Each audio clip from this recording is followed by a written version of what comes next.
Welcome learners, this is your mentor, teacher and friend here. Literature portion में आज हमारा topic होगा William Wordsworth. एक रोमांटिक पोएट रहे हैं। इन्हीं के लिरिकल बैलेट्स की पब्लिकेशन के बाद से रोमांटिक इरा की स्टार्टिंग मानी जाती है। इनका टाइम पीरियड रहा है 1770 से लेकर के 1850 तक। इनकी जन्म की एग्जैक्ट डेट कहें तो 7 अप्रैल 1770 मानी जाती है। डेथ हुआ था इनका 23 अप्रैल 18 चर्चयार्ड। कहाँ इनको दफन किया गया है, किस वजह से इनकी डेथ हुई थी, वो चीज़ें आपके सामने हैं। ठीक है। फादर का नाम था John Wordsworth, attorney at law थे वो। इनकी मदर का नाम था एनी कोक्सन। चलिए, तो ये तो हमने उनकी फैमिली को डिस्कस किया। अब हम डिस्कस करेंगे इनके कुछ इंपॉर्टेंट फैक्ट्स को। Wordsworth was the second of the 5 children. 5 बच्चों में से सेकेंड नंबर पे थे कौन? William Wordsworth. He was a moody and violent temper. अब बताओ, बड़ी गुस्से वाले थे। In 1778 his mother died when he was only 8 ही साल के थे। 1778 में इनकी माताजी का जब निधन हुआ। His relatives sent him to school at Hawkshead. उनके जो रिश्तेदार थे उन लोगों ने उनको हॉक्सशीड स्कूल भेजा पढ़ने के लिए। In 1787, he joined St. John's College at the University of Cambridge. Most important. किस यूनिवर्सिटी से पढ़े थे, किस स्कूल से पढ़े थे, ये इंफॉर्मेशन होनी हम लोगों को बहुत ज़रूरी है। ठीक है, भूलेगा नहीं। William Wordsworth teacher William Taylor, important, inspired him to compose poems. आपसे पूछा जा सकता है कि Who inspired him to compose poems? किसको? विलियम वर्ड्सवर्थ को। तो हमें नाम बताना होगा। ठीक है, बेसिक चीज़ें हैं लेकिन इंपॉर्टेंट है। Wordsworth was never serious about his formal studies. बिल्कुल। His love affair with Mary Asthwaite was very short one. Important है, याद रखिएगा। ज़्यादा टाइम तक तो इनका लव अफेयर इनके साथ नहीं चला था, क्योंकि जिनके साथ चला था वो भी आप आगे हम पढ़ेंगे, वो भी हम आगे पढ़ लेंगे, लेकिन ये बहुत शॉर्ट टाइम के लिए था, तो इनका नाम भी हमें याद होना चाहिए। तो इनका नाम था मैरी एस्थवेट। इंपॉर्टेंट टर्म्स है, याद रखिएगा। He wrote more than 500 sonnets. Again important, 523 sonnet उन्होंने लिखे थे कुल। ठीक है। He revolted again the pseudo classical diction of the neo classical poets. अब देखिए, इन्होंने कुछ किसी चीज़ के अगेंस्ट में लिखना शुरू किया था। किसके? Pseudo artificial diction of the neo classical poets. इन्होंने ऐसा लिखा किसके विरुद्ध में? नियो क्लासिकल पोइट्स के। ठीक है। अच्छा, उल्टा तो नहीं कह दिया मैंने? जी बिल्कुल। He revolted against the pseudo artificial diction of the neo classical poets. He knew many languages like Greek, Latin, Italian, French and Spanish. बहुत सारी लैंग्वेज जानते थे। भाई घूमते बहुत थे ना, तो जो घुमक्कड़ पर्सन होते हैं ना, वो जगह जगह पे जाएंगे तो लोगों से इंटरेक्ट करेंगे जब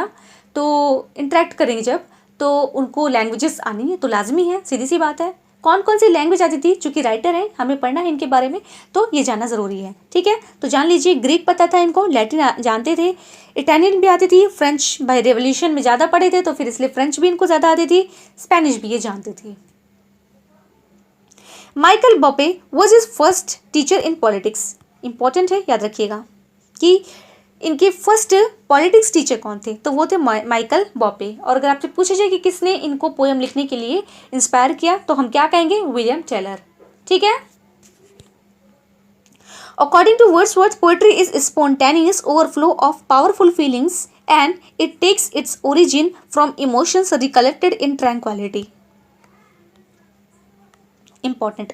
भाई ये डिफिनेशन तो बहुत इंपॉर्टेंट है, बार बार पूछी जाती है और प्रैक्टिस सेट में आपको ये बहुत देखने को मिल जाएगी। ठीक है, तो याद रखेंगे, poetry is spontaneous overflow of powerful feelings and it takes its origin from emotions recollected in tranquillity.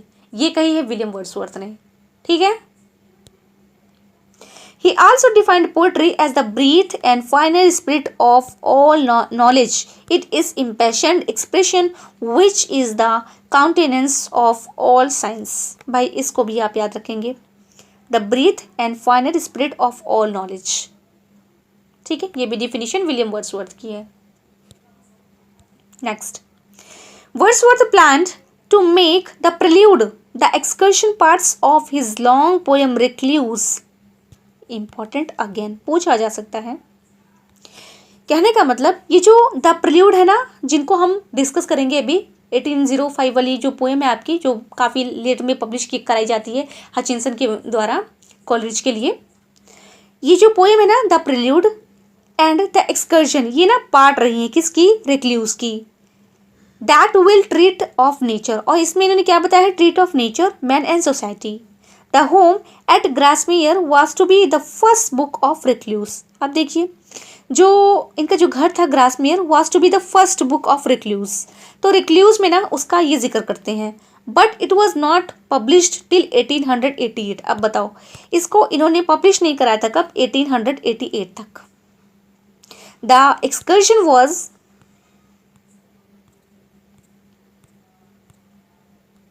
To be the second book of the recluse. Most important पूछा जा सकता है कि कौन सी किसकी बुक है और कौन सी किस नंबर की है, किसका पार्ट कौन है। ठीक है, तो हमें याद रखना है कि the excursion was to be the second book of रिक्ल्यूज। रिक्ल्यूज की सेकेंड बुक है कौन, द एक्सकर्शन, याद रखना है। ठीक है, the third book was never completed, again most important, कि तीसरी लेकिन इसमें जो बुक थी ना वो कभी कंप्लीट नहीं हो पाई। The excursion which Wordsworth started writing in 1802 was published in 1814. Excursion जिसको, इंपॉर्टेंट है, एक्सकर्शन जिसको वर्ड्सवर्थ ने लिखना शुरू किया था 1802 में, वो पब्लिश इन्होंने कराई 1814 में। ठीक है, with its 9 books it was to be a part of the Recluse, और 9 किताबों के साथ में कौन, यही एक्सकर्शन, 9 जी हाँ, 9 किताबों के साथ में ये पार्ट बनी किसका, द रिक्ल्यूज का। ठीक है, in 1843 Wordsworth became the poet laureate. भाई अगेन मोस्ट इंपॉर्टेंट, ये कब बने थे पोएट लॉरिएट, 1843 में, after the death of Southey, though he did not wish it. ये जो रॉबर्ट साउदे थे उनकी मृत्यु के बाद में इनको पोएट लॉरिएटशिप मिलती है, जिसको ये बहुत चाहते तो नहीं थे, क्योंकि बना दिया जाता था तो बन जरूर जाते हैं, बाकी इनकी कुछ खास इच्छा नहीं रहती है बनने की। ठीक है, जिसका प्रभाव भी कई अलग अलग राइटर्स ने कुछ क्रिटिकल कमेंट्स भी किए हैं, वो हम आगे पढ़ेंगे कमेंट्स में। ठीक है, कि इनके ऊपर किसने क्या कहा ये लॉरिएटशिप को लेकर के। ठीक, चलिए, in 1802 he married Mary Hutchinson, again important. In 1802 he married Mary Hutchinson. The Prelude was published after his death. अब देख लीजिए भाई, प्रिल्यूड कब आई थी, ये आई थी डेथ के बाद इनके। He commenced in it in 1798 to 99 and finished it in 1805. यानी लिखना शुरू किया था इन्होंने ना प्रिल्यूड को 1798 से लेकर 99 में, और लिखना खत्म किया था 1805 में, है ना।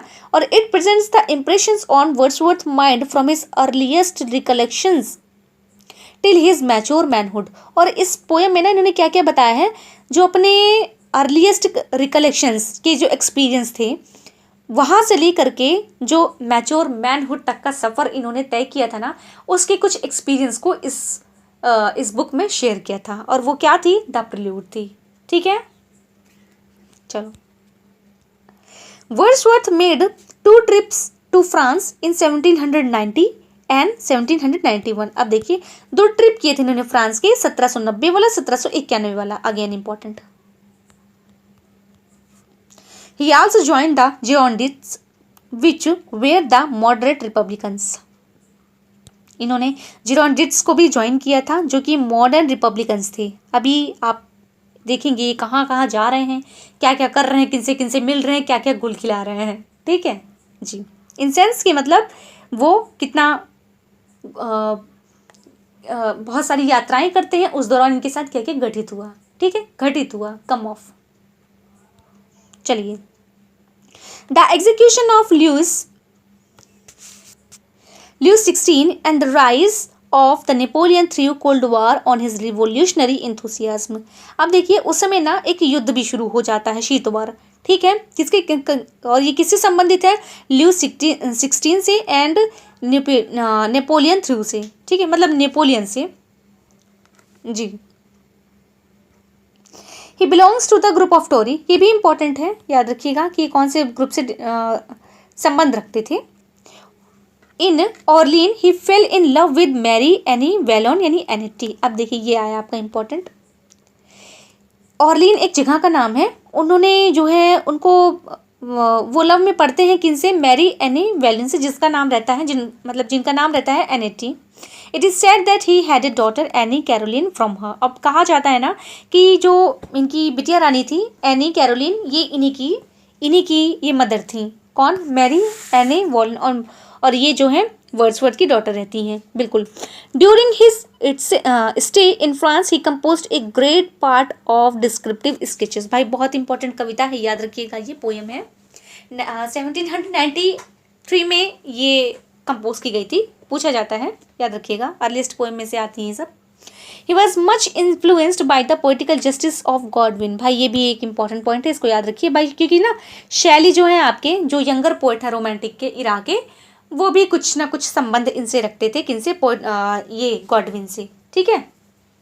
चलिए, the collection lyrical ballads was published in 1798 with 23 poems. Again most important, lyrical ballads में कितनी सारी पोएम्स थी, सबको पता होना चाहिए जो लिटरेचर का बच्चा है, यूपी टीजीटी की प्रिपरेशन कर रहा है, ठीक है। बल्कि अच्छा तो ये होगा कि आपके मुंह पर जो है फ्लुएंटली रटी हो जितनी पोएम्स हैं उनके डेट्स भी, ठीक है। बाकी ये एक बड़ा टास्क तो हो ही जाता है, लेकिन चूंकि हमें परीक्षा पास करनी है तो हमें सबकी इन्फॉर्मेशन होना ज़रूरी है, ठीक है। फिलहाल डोंट वरी, उसका भी मैं कलेक्शन करके आपके सामने ले आऊँगी, आज नहीं तो कल, टाइम लगेगा, इंतज़ार करिएगा, ठीक है। ये बताया मैंने 19 पोएम्स जो है ना वर्ड्सवर्थ की थी लिरिकल बैलेट्स में, और 4 जो है ना कॉलरिज की थी। कौन कौन सी है ये भी आपको पता होना चाहिए, आगे भी डिस्कशन आएगा, मैं करती रहूँगी। In the second edition of 1800, अब देखिए एक तो लिरिकल बैलेट आया था कब, 1798 में, उसका सेकेंड एडिशन आया 1800 में, जिसमें famous preface was added. Preface के नाम से ना ये जो सेकेंड वाला एडिशन आया था 1800, उसमें जोड़ा गया था प्रीफेस वर्ड को, ठीक है, ये याद रखिएगा। हर पब्लिकेशन पे लिरिकल बैलेट के प्रीफेस नहीं था, ये भी आप याद रखेंगे, ठीक है, बिल्कुल। In the third edition of 1802 an appendix on poetic diction was added. अब देखो सेकेंड वाले में प्रीफेस जुड़ा था, दूसरे वाले में अपेंडिक्स ऑन पोएटिक डिक्शन जुड़ा था, ठीक है, नहीं भूलिएगा, मोस्ट इंपॉर्टेंट है, पूछा जा सकता है, पूरी संभावना है। वन मोर एडिशन केम इन 1805। अब देखो कुल मिला के कितना एडिशन आ गया, पहला आ गया 1798 वाला, दूसरा आ गया 1800 वाला, तीसरा आ गया 1802 वाला, चौथा फिर अब एक और आ गया है, हाँ 4 आया, चौथा था 1805 में, 1805 में, ठीक है। The year 1798 is the publication of lyrical ballads. बिल्कुल, जैसे मैं बार बार कह रही हूँ, मोस्ट इंपॉर्टेंट है, मैं कहूँ ना कहूँ आप इंपॉर्टेंट टिक कर लीजिए। The year 1798 is the publication of the lyrical ballads. The year marks the beginning of the romantic movement and the death of classical one. बिल्कुल, यही से रोमांटिक ईरा की शुरुआत मानी जाती है, जैसे मैंने स्टार्टिंग में ही बताया।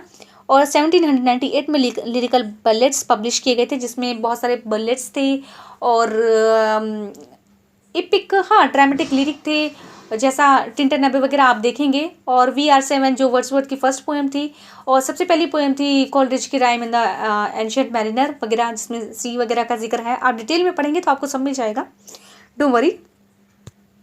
तो ये थी बायोग्राफी, जिसको मैंने प्रकाश से आपके सामने डिस्कस किया। प्रकाश में थोड़ा ही नहीं है, लेकिन है मोस्ट इंपॉर्टेंट। पहले आप ये प्रिपेयर कर लीजिए, फिर हम बुक्स को चेंज करते रहेंगे, ठीक है। उसका आप इशू नहीं बनाएंगे, उसकी आप टेंशन नहीं लेंगे, ठीक है। 1 बाय 1 जो आपको कंटेंट दिया जा रहा है, पहले आप उसमें मास्टर होकर दिखाइए, तब आगे की बात बनेगी, ठीक है।